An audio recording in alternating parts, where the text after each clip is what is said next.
મોનોબેઝિક નિર્બળ acid, બરાબર. આપણે ટેક્સ્ટબુકમાં આ શીખી ગયા છે કે ભાઈ HA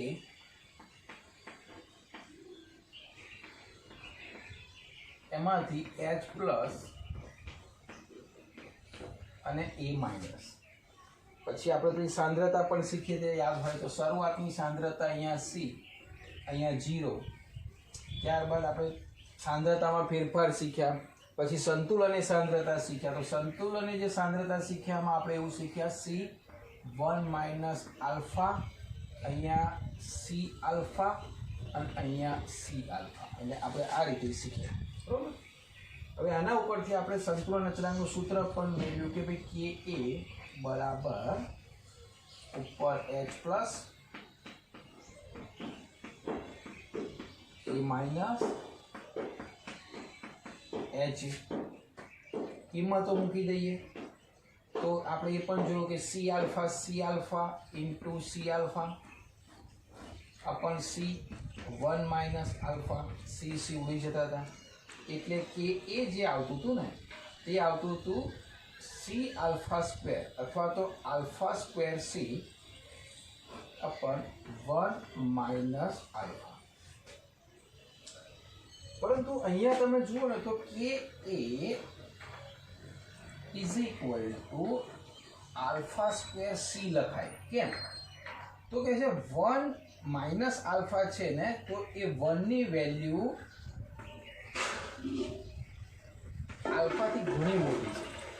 1 ની સાપેક્ષે આલ્ફાની વેલ્યુ ઘણી ઓછી છે. એટલે 1 માઇનસ 8 ની વેલ્યુ જ્યારે આલ્ફા કરતાં આટલી બધી વધારે હોય તો આને અવગણી શકાય. એટલે 1 માઇનસ અહીંયા 0.0003 હોય તો અવગણી શકાય. તો આ નીચેનું પદ 1. તો જનરલી આપણે એક્ઝામ્પલમાં આપણે આવું સૂત્ર વાપરીશું કે એ બરાબર આલ્ફા સ્ક્વેર C. ચલો આના ઉપરથી આપણે બીજું સૂત્ર સાબિત કરીએ. આલ્ફામાંથી શોધીએ તો કેવી રીતે મળે? તો કે એ બરાબર આલ્ફા સ્ક્વેર C. કે એ બરાબર આલ્ફા સ્ક્વેર C. તો આલ્ફાને સૂત્ર કરતા બનાવીએ alpha square is equal to કે એ અપન C. તો આલ્ફા બરાબર અંડર રૂટ કે એ અપન C. તો આ આલ્ફા શોધવાનું સૂત્ર આવ્યું. C શું છે? પ્રારંભિક સાંદ્રતા જે આપેલી હશે, બરાબર. કે એ બરાબર આલ્ફા સ્ક્વેર C અને આલ્ફા બરાબર કે એ અપન C. આપણે કેટલાક સૂત્ર મેળવી રહ્યા છે અત્યારે, બરાબર. ચલો આગળ હજુ એક સૂત્ર મેળવીએ. હવે આપ સૌ જાણો છો કે H પ્લસની સાંદ્રતા પૂછે. H પ્લસની તેનું સૂત્ર જો C આલ્ફા અથવા તો આલ્ફા C. એટલે H પ્લસની સાંદ્રતા પૂછે કારણ કે pH શોધવા માટે આપણે આની સાંદ્રતાની જરૂર પડશે. તો ડાયરેક્ટ શોધવી હોય આલ્ફા C પ્રમાણે તો અહીંયા આલ્ફાની કિંમત ત્યાં મૂકી દઈએ. તો C તો છે જ અહીંયા, બરાબર. આલ્ફાની કિંમત મૂકી દઈએ અંડર રૂટ કે એ અપન C એટલે ઇન્ટુ અંડર રૂટ કે એ અપન C. આનું સાદુરૂપ આ રીતે અપાય. આપ સૌ જાણો છો કે આ C છે એટલે અંડર રૂટ C ઇન્ટુ બે અલગ અલગ કરી દઈએ તો અંડર રૂટ કે એ અંડર રૂટ C. તો એક અંડર રૂટ C ઉડી જાય એટલે ડાયરેક્ટ આપણને H પ્લસની સાંદ્રતા પૂછે તો સીધો જ જવાબ આવશે કે એ ઇન્ટુ C. આ નવું સૂત્ર મળ્યું આપણને. નાના ઉપરથી pH પણ શોધાય, બરાબર. એટલે આયનીકરણ અચળાંક અને જે C શરૂઆતની સાંદ્રતા એ બંનેના ગુણાકારનું વર્ગમૂળ કરી લો અને સીધું જ તમને H પ્લસ મળે. આ બધા શોર્ટ પદ્ધતિના સૂત્ર છે, મોટા મોટા દાખલા ગણવાની જરૂર નથી. ચલો જો 1 2 3 હજુ એક સૂત્ર સાબિત કરીએ. pHમાં pH બરાબર માઇનસ log H પ્લસની કિંમત અહીંયા મૂકી દઈએ તો માઇનસ log અંડર રૂટમાં કે એ ઇન્ટુ C. આના બરાબર આવું લખાય માઇનસ log કે એ ઇન્ટુ સીની 1/2 ઘાત, વર્ગમૂળ એટલે 1/2 ઘાત, 1/2 ઘાત બહાર આવી જાય એટલે -1/2 કૌંસમાં log કે એ પ્લસ log સી ને સાદરૂપ આપે એટલે સૂત્ર મળી જાય. માટે પીએચ બરાબર, હવે જો અંદર લઈ જઈએ છીએ આપણે, બરોબર, તો અંદર લઈ જઈએ એટલે -1/2 log કે એ ની સાથે જાય, બરોબર, તો -1/2 log કે એ એટલે -1/2 log કે એ અંદર જાય એટલે ફરી -1/2 log સી. લે સૂત્ર થયા રીતે pH બરાબર -1/2 log કે એ -1/2 log સી. જો હવે log કે એ એટલે પીક કે -log કે એટલે પીક કે, તો આપણને એક સરસ સૂત્ર મળે. એ સૂત્ર ચલો અહીંયા લખી દઈએ છીએ આ જગ્યાએ. તો pH બરાબર 1/2 પીક કે એ -1/2 log સી. બીજું એક સૂત્ર મળ્યું આપણને. પીએચ ડાયરેક્ટ ગરમી હોય, પીકે ને સી આપેલો હોય તો સીધી જ પીએચ ડાયરેક્ટ ગણી શકો. આના ઉપરથી લઈને લોગ લેવાની પછી જરૂર નથી, ડાયરેક્ટ સીધું એક જ સ્ટેપની અંદર. એટલે 1 2 3 ને 4 સૂત્ર આપણે શીખ્યા. બીજા આવા 4 તમારે સૂત્ર આવે નિર્બળ બેઝના, સેમ જ, ખાલી કે ની જગ્યાએ કે બી થઈ જાય, બરોબર. જો કે એ ની જગ્યાએ કે બી બરાબર α² સી, તો નિર્બળ બેઝ માટે અહીંયા આલ્ફા બરાબર KB અપન સી અંડર રૂટ, તો પણ નિર્બળ બેઝ માટે એટલે KB ની કિંમત આવી જાય. અહીંયા OH આવી જાય તો અહીંયા KB આવી જાય. એટલે સૂત્ર તમારે જાતે બીજા લખી દેજો. અહીંયા OH આવે તો અહીંયા KB આવે. એ રીતે અહીંયા pH ની જગ્યાએ POH આવે 1/2 PKB -1/2 log C. એટલે કે એક્ઝામ્પલ જોઈશું આપણે. તો આ રીતે કેટલાક અગત્યના સૂત્ર છે જે નીટમાં ડાયરેક્ટ સીધો પ્રશ્ન પૂછાય તો ખાલી કિંમત મૂકીને એનું સાદુરૂપ જ આપવાનું છે, બરોબર.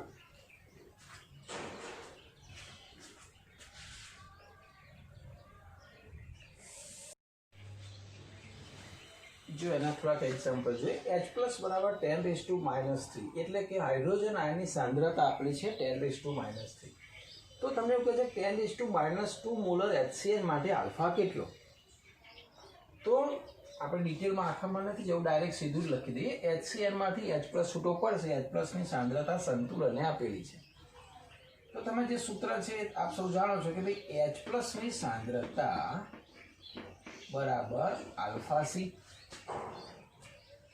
આ સી એ શરૂઆતની સાંદ્રતા જે આપેલી છે, H+ ની સાંદ્રતા પણ આપેલી છે, તો સૂત્ર કરતા બનાવી દઈએ, બરોબર. તો એનો મતલબ α⁴ માં આપણે આલ્ફા શોધવો છે, તો અહીંયા H+ ની સાંદ્રતા ઉપર આવશે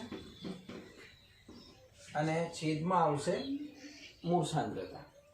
તો આલ્ફા બરાબર H+ ની સાંદ્રતા આપેલી છે 10⁻³ અને મૂળ સાંદ્રતા આપેલી છે 10⁻². 10⁻² ઉપર જાય એટલે કે 10⁻1. 10⁻1 એટલે 1/10 ઇઝ ઇક્વલ ટુ 0.1. એટલે કે આલ્ફા જે આવ્યો એ કેટલો આવ્યો 0.1. હવે આપ સૌ જાણો છો કે આલ્ફા છે ને એક જે રીતે ટકા 100 માં હોય એ રીતે આલ્ફા 1 ની કમ્પેરિઝનમાં 0.1. તો સીધું જ આને ટકામાં રૂપાંતર કરવું હોય તો આલ્ફા કેટલા થવાના 10%. કારણ કે 1 હોય તો 100% થઈ જાય, આલ્ફા 1 હોય તો 100%, તો 0.1 એટલે 10%. તો આ રીતે બહુ સિમ્પલ પ્રશ્ન પૂછાય છે. જો હવે કે એનું મૂલ્ય આપેલું છે 10⁻⁵ અને તમને શરૂઆતની સાંદ્રતા આપેલી છે 10 mCH3COOH. તેના માટે આલ્ફા શોધો, H+ શોધો અને pH શોધો. જોઈએ આલ્ફા તો આપ સૌ જાણો છો કે આલ્ફાનું સૂત્ર સીધું જ તમે મેં શીખવાડી દીધું છે કે A/C, બરાબર. કે એ એટલે આપેલા છે 10⁻⁵, સી એટલે 10 શરૂઆતની સાંદ્રતા, 10 ઉપર જાય તો માઇનસ થઈ જાય, 10⁻⁶. વર્ગમૂળ લેવાનું છે તો તો 10⁻³ આલ્ફા મળી ગયો 10⁻³ સિમ્પલ આપણે સૂત્ર શીખી ગયા H પ્લસ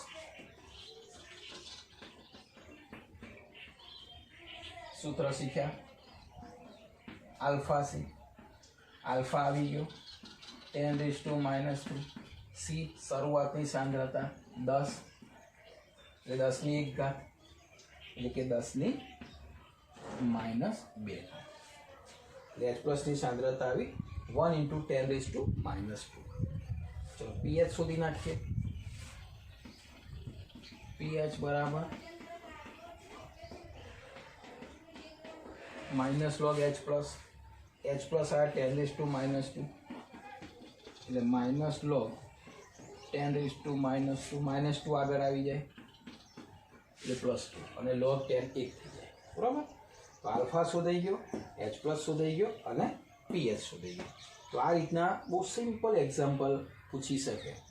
તો આ રીતે તમે સૂત્ર સમજાય એ પ્રમાણે પ્રેક્ટિસ કરશો એ તમને આવડશે.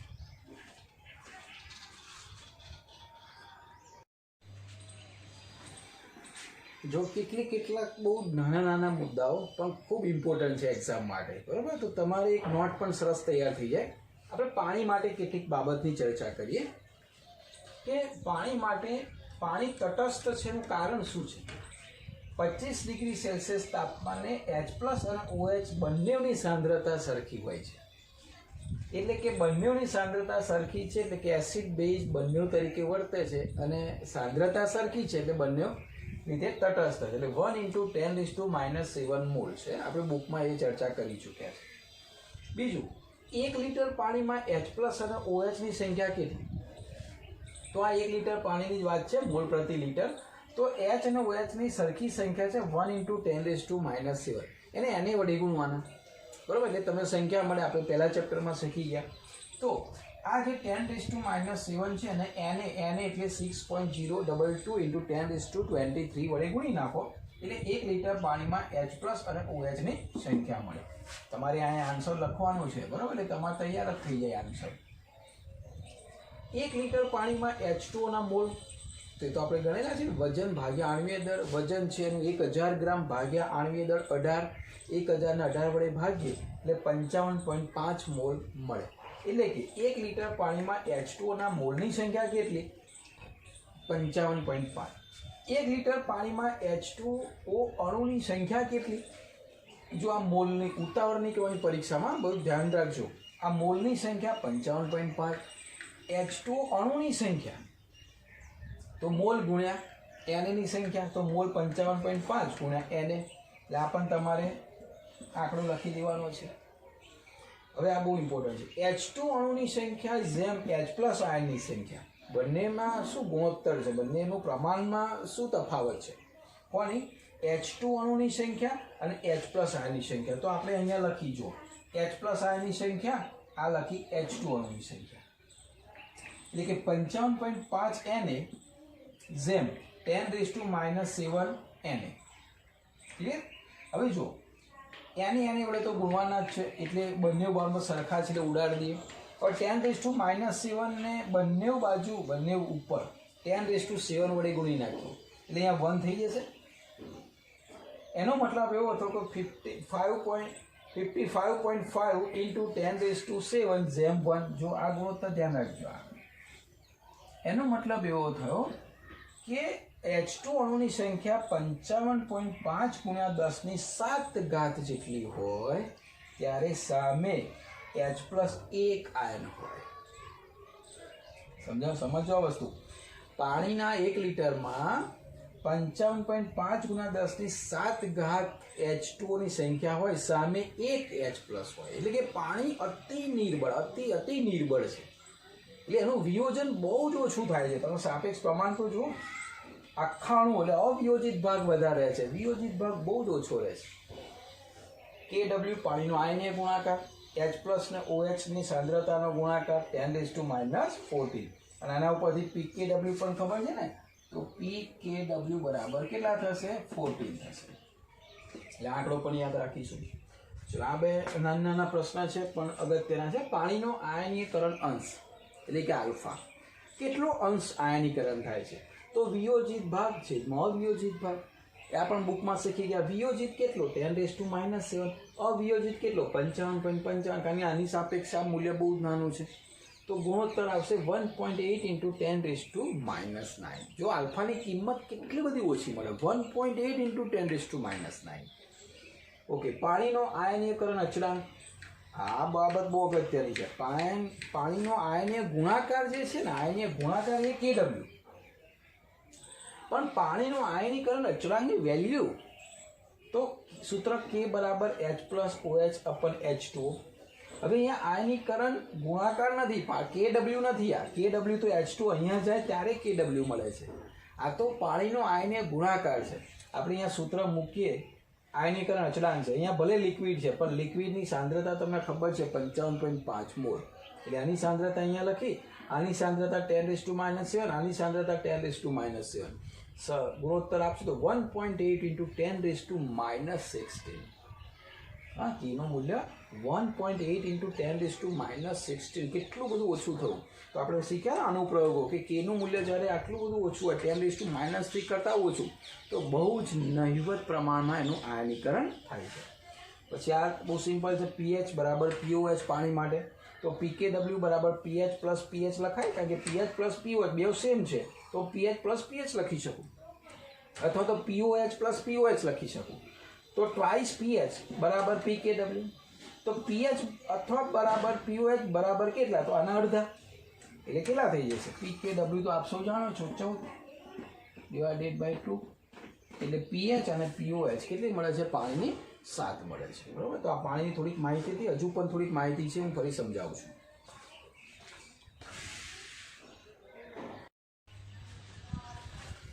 હવે લઈએ આપણે પાણી પર તાપમાનની અસર જો H2O gives H+ અને OH-, ડેલ્ટા H પોઝિટિવ એટલે કે પાણીનું આયનીકરણ જે થાય છે ને એ કેવી પ્રક્રિયા થઈ ઉષ્મા શોષક પાણીનું આયનીકરણ જે થાય છે ઉષ્મા શોષક પ્રક્રિયા છે એટલે કે એને ઉષ્મા જોઈએ તો તાપમાન વધારો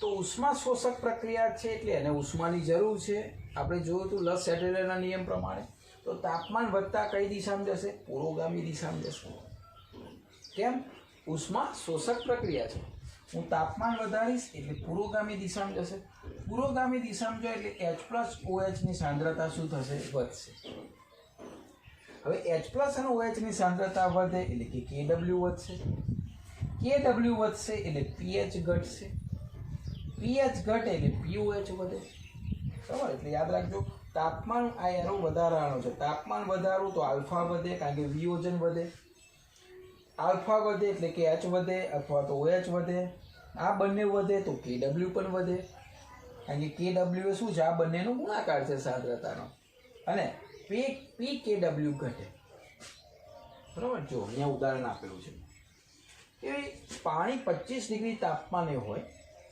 અને 90 ડિગ્રી તાપમાને એને લઈ જઈએ તો આ બધાની કિંમતોમાં શું ફેરફાર થાય છે તો તટસ્થ જ એવું નથી કે પાણી 90 ડિગ્રી જાય એટલે કે એ એસિડિક થઈ જાય બેઝિક થઈ જાય ના તટસ્થ જ થાય છે કારણ કે બંનેની સાંદ્રતા સેમ સાથે વધે બંનેની એટલે KW જો 25 ડિગ્રી તાપમાને આ બધી વેલ્યુ તમે જાણો છો 10⁻⁴ pKW તો કે 14 pH તો કે 7 આ બંનેની સાંદ્રતા 10⁻⁷ pH વત્તા pOH તો 14 આ બધી કિંમત તમે જાણો છો આ 25 ડિગ્રી તાપમાન હવે 90 ડિગ્રી જો શું થાય KW તો 10⁻⁴ માંથી 10⁻12 થાય એટલે વધ્યો pKW 14 માંથી 12 થાય એટલે ઘટ્યો pH 7 માંથી 6 થઈ જાય જો ધ્યાન રાખજો pH 7 માંથી 6 થઈ જાય લખ્યું ને pH ઘટે H+ ને OH ની સાંદ્રતા 10⁻⁷ માંથી 10⁻⁻6 થઈ જાય વધી સાંદ્રતા વધી અને pH + pOH નું મૂલ્ય 14 ની જગ્યાએ 12 થઈ જાય બરાબર તો આ પાણીની સામાન્ય સમજ હતી નાના નાના પ્રશ્ન છે પણ બહુ જ ઇમ્પોર્ટન્ટ છે ઘણી વખત એવો પ્રશ્ન પૂછાય છે કે ભાઈ પાણીની તાપમાન વધારે તો pHમાં શું ફેરફાર થાય એની એ pH રહે pH વધે pH ઘટે કે કહી ના શકાય તો ધ્યાન રાખવાનું, બરાબર? આ બધા મુદ્દા 2 વખત જોઈ લેજો અને નોટ કરી લેજો.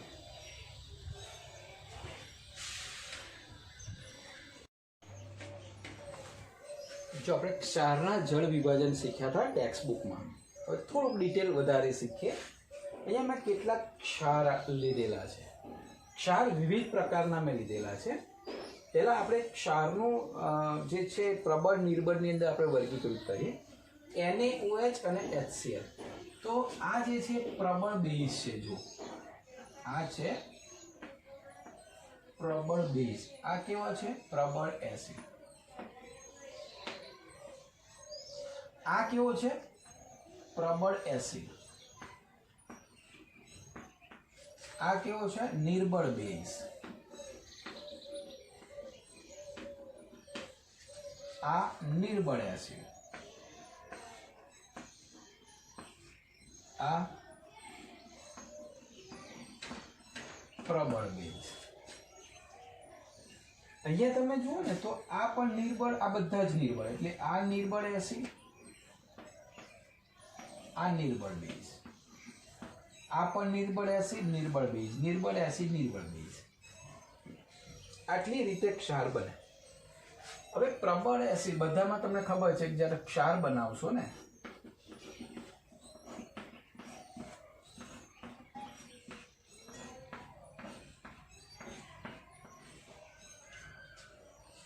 ક્ષાર બનાવશો અને પાણી છૂટું પડશે, એસિડ બેઝ ભેગા થાય તો ક્ષાર અને પાણી છૂટું પડે. તો બધામાં પાણી છૂટું પડશે તો ક્ષાર ક્યાં બનશે? NaCl.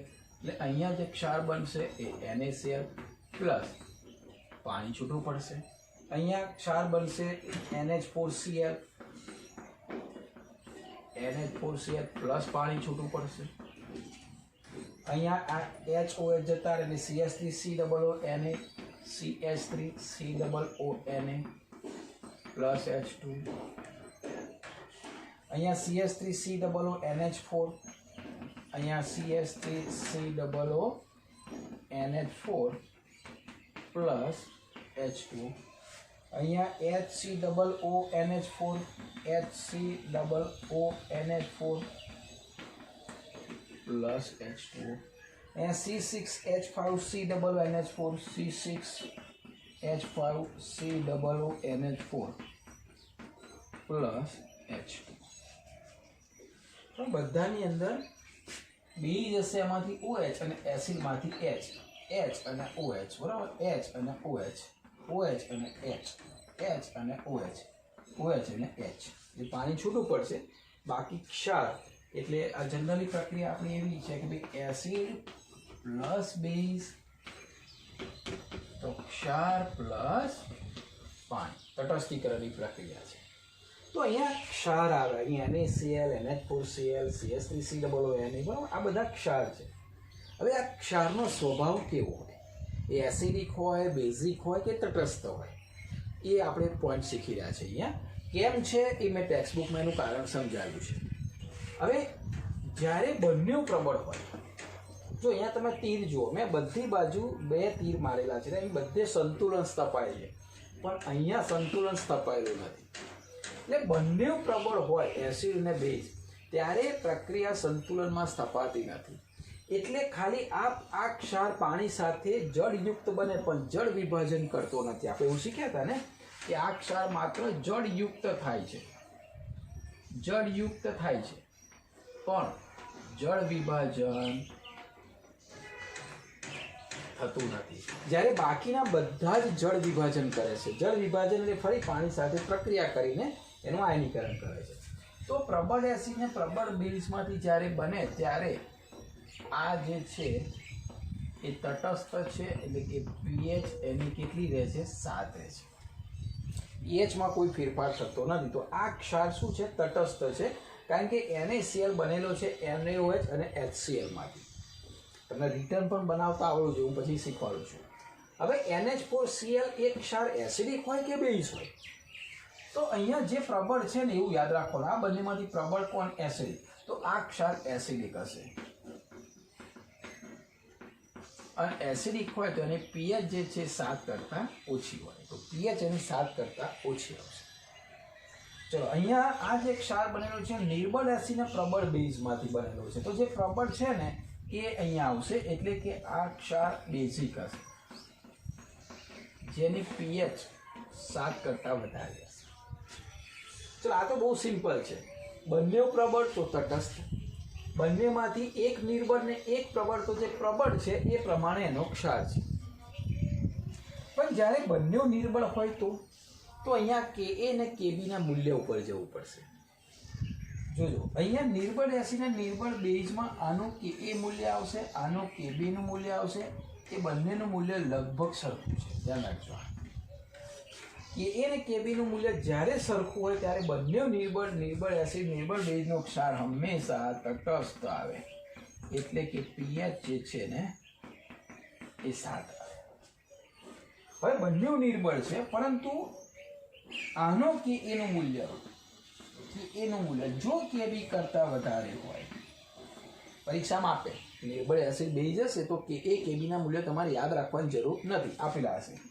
તો Ka નું મૂલ્ય એ Kb કરતાં વધારે હોય તો સીધી વસ્તુ એસિડિકનો ગુણધર્મ આવશે. અહીંયા Ka નું મૂલ્ય એ Kb કરતાં ઓછું છે. આ બધાના મૂલ્ય તમે જોશો ને ટેક્સ્ટ બુકમાં ખ્યાલ આવશે. એનો મતલબ Kb નું મૂલ્ય વધારે છે, એટલે આ ક્ષાર કેવો બનશે? બેઝિક બનશે. આ તમારે આ રીતે ખાસ યાદ રાખવાનું છે કે ભાઈ કેવા એસિડ ને બેઝ ભેગા થાય તો કેવા પ્રકારનો ક્ષાર બને. બીજી બહુ અગત્યની બાબત, તમને આવું સમીકરણ લખેલું નહીં, તમને ખાલી ક્ષાર જ આપેલા હશે અને પૂછશે કે આ ક્ષાર કેવો છે, તો તમારે જળ વિભાજન કરવું પડશે. કેવી રીતે જળ વિભાજન? આમાંથી HOH, એમાં પ્લસ જોડે OH આપવાનો, માઇનસ જોડે H આપવાનો. બરોબર? ધારો કે તમને એવું પૂછે કે ભાઈ FeCl3 આનું દ્રાવણ એસિડિક છે કે બેઝ છે, તો તમારે શું કરવાનું? આના બે ટુકડા કરવાના, એક Fe3+ અને Cl-. ટુકડા તો કરતા આવડે, આપણે શીખી ગયા છે આવર્ત કોષ્ટકમાં. જ્યાં પ્લસ છે ને એની જોડે OH જોઈન કરવાનું, એટલે FeOH3, અને જ્યાં માઇનસ છે તે H+ જોઈન કરવાનો, એટલે કે HCl. હવે આના ઉપરથી તમે નક્કી કરો, આ અને આ બંનેમાં નક્કી કરો. તો આ જે છે નિર્બળ બેઝ છે, આ છે પ્રબળ એસિડ છે. HCl ને તો ઓળખો છો ને તમે, પ્રબળ એસિડ. તો દ્રાવણ કેવું બનશે? એસિડિક. આ દ્રાવણ કેવું બને? એસિડિક બને. આવા ઘણા બધા પ્રશ્નો તમને પેમ્પલેટમાં આપેલા હશે. બરાબર? ફરીથી જો ધારો કે મારે આ વાત કરીએ કે ભાઈ આ ક્ષાર છે સોડિયમ એસિટેટ, કેવો ક્ષાર છે, તો મારે શું કરવાનું? બે ભાગ કરવાના, પ્લસ માઇનસ. ચલો Na+ જોડે OH જાય એટલે NaOH થઈ ગયો. CH3COO માઇનસ જોડે H જાય એટલે CH3COOH થઈ ગયો, એટલે CH3COOH થઈ ગયો, NaOH થઈ ગયો. ચલો આ તો તમે ઓળખો ને, આ નિર્બળ એસિડ છે, આ પ્રબળ બેઝ છે, તો આ ક્ષાર બેઝિક હશે. ક્લિયર? તમારે રિટર્ન જવાનું. NH4Cl કેવો ક્ષાર? તો NH4OH તો નિર્બળ બેઝ, અને HCl તો પ્રબળ એસિડ, એનો મતલબ એસિડિક ક્ષાર. બરાબર? ટેક્સ્ટ બુકમાં પણ કેટલાક ઉદાહરણ સ્વાધ્યાયમાં આપેલા છે. આવી પ્રેક્ટિસ કરી દેજો કે ક્ષાર એસિડિક છે, બેઝ છે કે તટસ્થ છે. હા, નિર્બળ બંને આવે ત્યારે ધ્યાન રાખવાનું Ka અને Kb ના મૂલ્ય ઉપરથી નક્કી થાય કે એસિડિક હશે, બેઝિક હશે કે તટસ્થ હશે.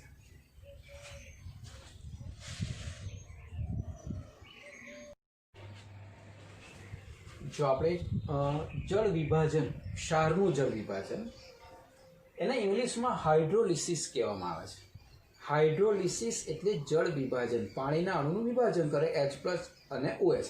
કોણ કરે? ક્ષાર કરે. આપણે વિવિધ પ્રકારના 3 પ્રકારના ક્ષાર આપણે શીખ્યા કે ભાઈ નિર્બળ એસિડ પ્રબળ બેઝ સાથેનો ક્ષાર, પ્રબળ એસિડ નિર્બળ બેઝનો ક્ષાર, પછી નિર્બળ એસિડ પ્રબળ બેઝનો ક્ષાર, અને બંને નિર્બળ હોય ત્યારે. તો અહીંયા વારાફરતી લઈએ. પહેલા લઈએ નિર્બળ એસિડનો પ્રબળ બેઝ સાથેનો ક્ષાર. ધારો કે ઉદાહરણ લઈ લઈએ આપણે, તો CH3COO Na. જો NaOH એટલે પ્રબળ બેઝ અને CH3COOH એટલે નિર્બળ એસિડ. એક ઉદાહરણ લઈ લઈએ. चलो CH3COOH प्लस H2O, तो आप सब जानो છો કે એમાંથી CH3COO minus plus H3O plus બનશે અથવા તો H પ્લસ આપણે લખી શકીએ, બરાબર। Okay, CH3COOH plus H2O CH3COO minus plus H3O, કારણ કે નિર્બળ એસિડ છે એનું આયનીકરણ થશે પાણીમાં, તો આનો Ka કેટલો લખાય? તો તમને તરત ખબર છે કે Ka એટલે CH3COO માઇનસ અને H પ્લસ છેદમાં, અચ્છા CH3COOH છે, બરાબર, એ એસિડ છે એક્વિયસમાં, એટલે કે CH3COOH આપણે આવી રીતે એનો Ka લખી શકીએ, રાઈટ? સિમ્પલ વસ્તુ છે, એક્વિયસ છે, એક્વિયસ છે, એક્વિયસ છે, આ Ka લખીએ। હવે ક્ષાર લઈએ આપણે CH3COON, તો CH3COON એટલે કે આ માઇનસ હશે અને Na પ્લસ હશે, પરંતુ Na નું સંપૂર્ણ આયનીકરણ થશે, પ્રબળ બેઝ છે એટલે એ સંતુલનમાં ભાગ નહીં લે, તો સંતુલનમાં કોણ ભાગ લેશે? જે નિર્બળ છે તે, તો એ સંતુલનમાં ભાગ લેશે એટલે એ H2O સાથે આપણને શું આપશે? તો કહે છે CH3COO આનું જળ વિભાજન કરશે। જો ધ્યાન રાખજો, આ શું છે? જળ વિભાજન કરશે, કોણ? નિર્બળ, તો H અહીંયા આવી જશે એટલે CH3COOH પ્લસ OH માઇનસ, આ જળ વિભાજન કર્યું, આપણે એ જ શીખી રહ્યા છે હાઇડ્રોલિસિસ। તો જળ વિભાજનમાં આવું એક સમીકરણ મળ્યું, તો જળ વિભાજનનું જે સંતુલન અચળાંક છે ને આપણે હવે KH કહીશું, નવું નામ। H શાના માટે? હાઇડ્રોલિસિસ, હાઇડ્રોલિસિસનો H એટલે KH કેટલો થશે અહીંયા? તો KH થશે CH3COOH, અહીંયા આવશે OH માઇનસ અને આ જગ્યાએ આવશે CH3COO માઇનસ, ક્લિયર? જો નવો સંતુલન અચળાંક, આ જે KH છે ને એને કહેવાય જળ વિભાજન અચળાંક, જળ વિભાજન અચળાંક। જે આપણે પાણીનો આયનીય ગુણાકાર, આયનીય અચળાંક જે વાત કરી, બરાબર, એ રીતે આને કહેવાય KH એટલે જળ વિભાજન અચળાંક, હાઇડ્રોલિસિસ કોન્સ્ટન્ટ, બરાબર। ચલો આ બે ક્લિયર થઈ ગયા। હવે ત્રીજું પાણીના આયનીય ગુણાકારની વાત કરીએ આપણે, તો H2O માંથી શું બને છે? H પ્લસ અને OH માઇનસ, કારણ કે અંદર પાણી તો છે, પાણીનો આયનીય ગુણાકાર થવાનો જ છે, તો અહીંયા પાણીનો આયનીય ગુણાકાર KW બરાબર શું થવાનું? તો કે H પ્લસ અને OH માઇનસ, ત્રણ યાદ રાખો, Ka, KH અને KW। હવે આપણે સંબંધ જોઈએ, આ બંને વચ્ચે શું સંબંધ છે? તો આપણે Ka અને KH નો ગુણાકાર કરીએ, બરાબર, તો Ka ઇન્ટુ KH નો ગુણાકાર કરીએ તો શું મળે છે? આપણે ચેક કરીએ તો કંઈક નવો સંબંધ આપણને મળશે। તો Ka બરાબર કોણ છે? તો આ જે છે આખું પદ લીધું આપણે, તો Ka બરાબર, ચલો ઉપર CH3COO માઇનસ, અહીંયા H પ્લસ, નીચે CH3COOH CH3COOH, ચલો આ Ka લખ્યો। હવે KH લખીએ ઇન્ટુ ગુણાકારમાં KH, તો ઉપર CH3COOH CH3COOH, અહીંયા OH માઇનસ, નીચે CH3COO, નીચે CH3COO, તો Ka અને KH નો આપણે ગુણાકાર કર્યો, તો CH3COOH ઉડી જશે। તો એનો મતલબ શું મળ્યું આપણને? તો મળ્યું H પ્લસ અને OH માઇનસ। એનો મતલબ એવો થયો કે ભાઈ Ka ઇન્ટુ KH બરાબર, આ તો H પ્લસ OH તો શું થાય? KW, તો Ka ઇન્ટુ KH બરાબર KW। તો આનો મતલબ એવો થયો કે ભાઈ KH કેટલા? તો KH બરાબર KW upon Ka। तो बहुत सिंपल आ पण 1-2 मार्क्सना प्रश्नो एमसीक्यू में पूछे, नीटमां पण पूछे छे कि भाई के ए एटले कोण, तो के निर्बळ एसिडनो आयनीय गुणाकार, आयनीकरण अचळांक, के डब्ल्यू पाणीनो आयनीकरण अचळांक गुणाकार सारी, के एच शुं छे हाइड्रोलिसिस जल विभाजन। तो तमने आनुं मूल्यनी जरूर नथी, के डब्ल्यू तो आप सौ जाणो छो, खाली आनुं ज मूल्य आपेલું હોય तो બંનેનો ગુણોત્તર કરીને તમે જળ વિભાજન અચળાંક સીધે ડાયરેક્ટ શોધી શકો, બરોબર। के एच આપ્યો અને के ए શોધવાનું હોય તો પણ શોધી શકો। તો के एच बराबर के डब्ल्यू अपन के, મેં તમને એક જ ઉદાહરણ લઈને શીખવાડ્યું છે નિર્બળ એસિડ, પછી હું તમને બીજા એક્ઝામ્પલ લઉં છું આગળ, બરોબર। એ ડાયરેક્ટ સીધા સૂત્ર તમે લખીશ, પણ આ રીતે એ સૂત્ર આવે છે।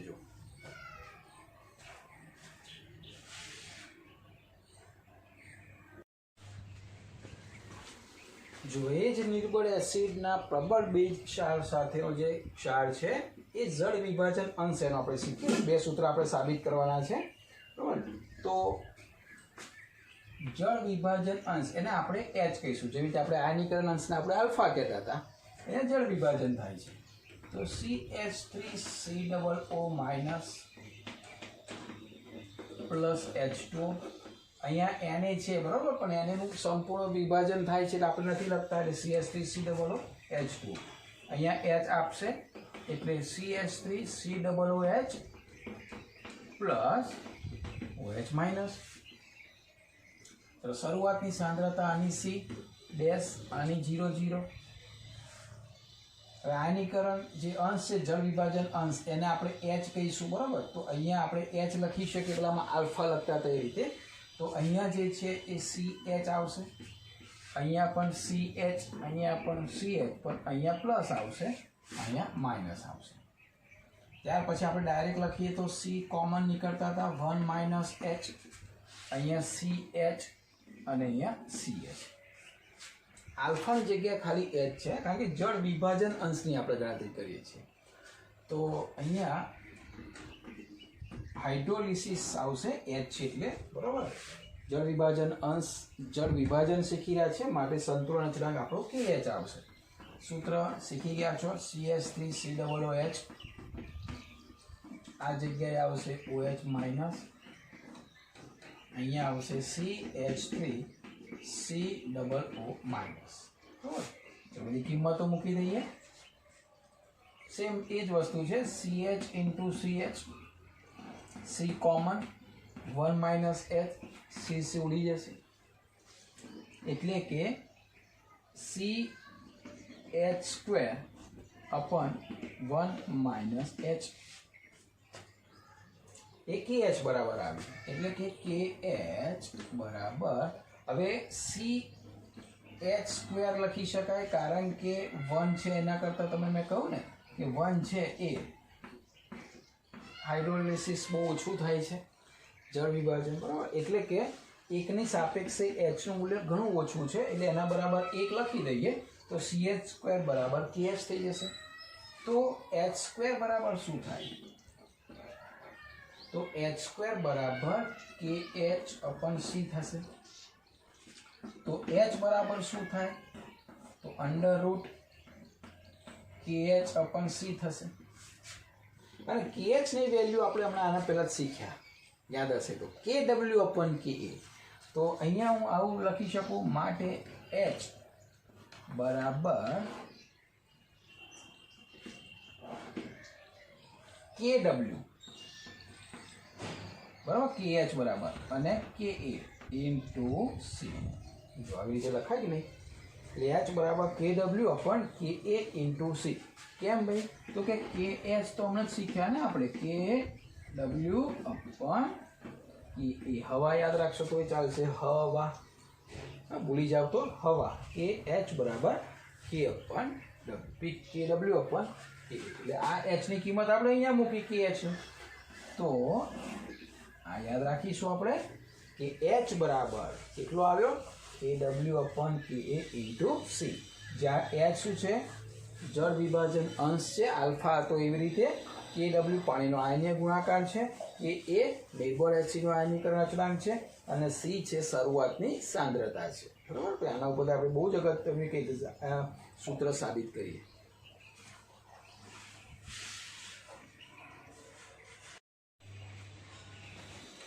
જો હવે આપણે એ જ ક્ષારની પીએચ શોધીએ.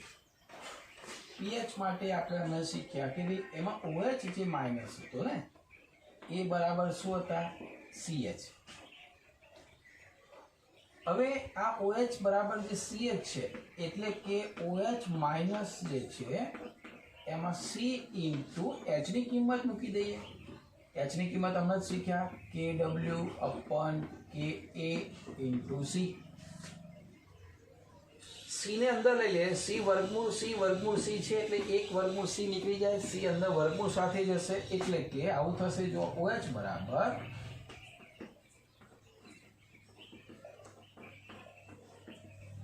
Under root KW into C अपन KA. सिंपल. C अंदर जैसे बराबर सादू रूप सिंपल है. तो H बराबर KW इंटू C अपन KA. पीएच शोधी રહ્યા છે આપણે. હવે બંને બાજુ માઇનસ લોગ લઈ લઈએ તો માઇનસ લોગ OH बराबर आनो पर माइनस लॉग आवशे तो माइनस लॉग कौंस में KW इंटू C अपन KA અને વર્ગમૂળ છે એની 1/2 ઘાત આવશે. તો સિમ્પલ સાદું રૂપ છે સ્ટેપ બાય. ચલો માઇનસ log OH એટલે કોણ? તો કે POH. અહીંયા આપણે સાદું રૂપ આપીએ -1/2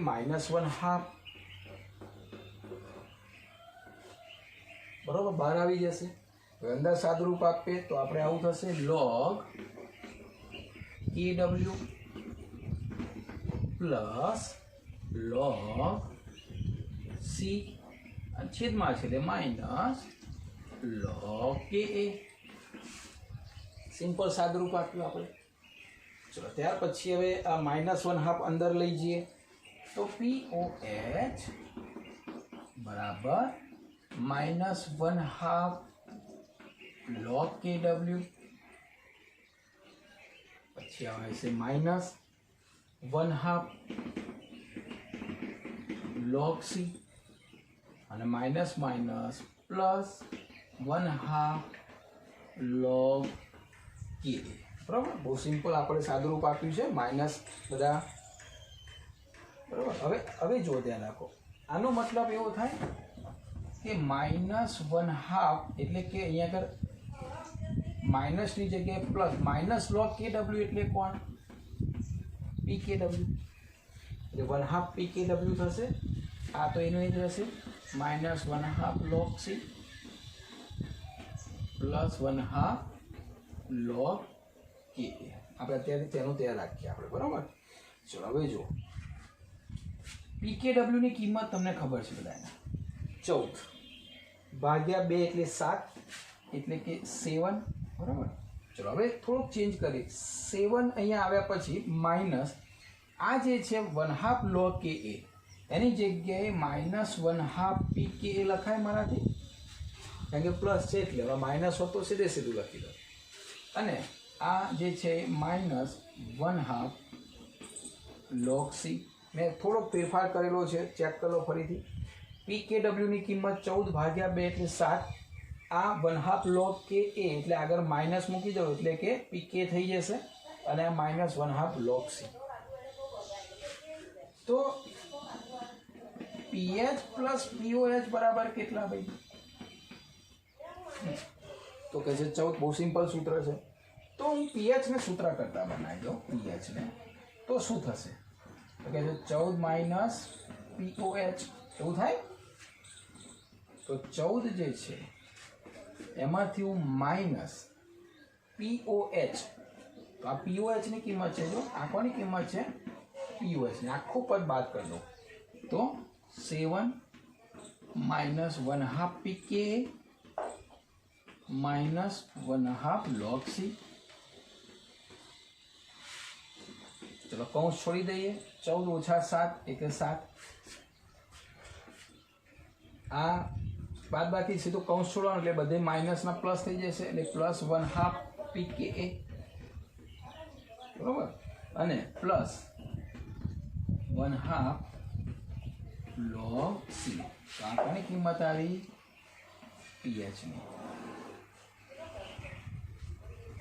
એક અગત્યનું સૂત્ર આવ્યું pH બરાબર 7 + 1/2 pKa + 1/2 log c હવે આપણે ત્રણેક પ્રકારના સૂત્ર શીખવાના છે આપણે કોનું શીખ્યું નિર્બળ એસિડના પ્રબળ બેઝ સાથેનો ક્ષાર હતો CH3COO વાળો તો એમાં આપણે ત્રણ પ્રકારના બધા અલગ અલગ સૂત્ર શીખ્યા તો આવા હું ડાયરેક્ટ સીધા સૂત્ર તમને સમજાવી દઉં છું લખી દઉં છું બરાબર એટલે આ રીતે સૂત્ર આવેલા છે આ રીત તમારે બહુ ધ્યાન રાખવાની જરૂર નથી પણ તમને થાય કે આ સૂત્ર કેવી રીતે તારવેલા હશે તો જો રીત ખ્યાલ હોય તો કદાચ સૂત્ર ભૂલાય નહીં પરીક્ષાની અંદર બરાબર છેલ્લે પછી સૂત્ર તૈયાર કરી દેશો તો ડાયરેક્ટ તમે કિંમત મૂકી દો જો ક્ષાર આપેલો હોય તો અહીં પીકેની મૂલ્ય અને સી સાંદ્રતા આપેલી હોય તો આ બંનેની કિંમત મૂકી દો એટલે ડાયરેક્ટ સીધી જ જે તે ક્ષારની પીએચ શોધી શકાય